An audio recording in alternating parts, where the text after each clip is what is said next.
قال علمتني الحياة أن أتلقى كل ألوانها رضا وقبولا، ورأيت الرضا يخفف أثقالي ويلقي على المآسي سدولا، والذي ألهم الرضا لا تراه أبد الدهر حاسدا أو عذولا.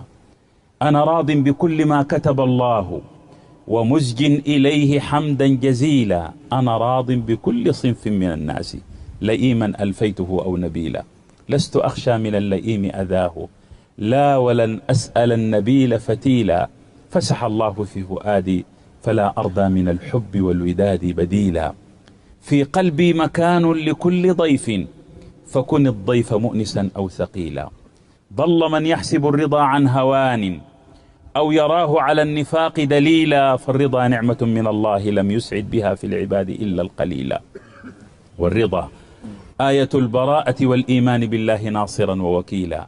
علمتني الحياة أن لها طعمين مرا وسائغا معسولا، فتعودت حالتيها قريرا وألفت التغيير والتبديل. أيها الناس كلنا شارب الكأسين إن علقما وإن سلسبيلا، نحن كالروض نضرة وذبولا، نحن كالنجم مطلعا وأفولا، نحن كالريح ثورة وسكونا، نحن كالمزن ممسكا وهطولا، نحن كالظن صادقا وكذوبا، نحن كالحظ منصفا وخذولا.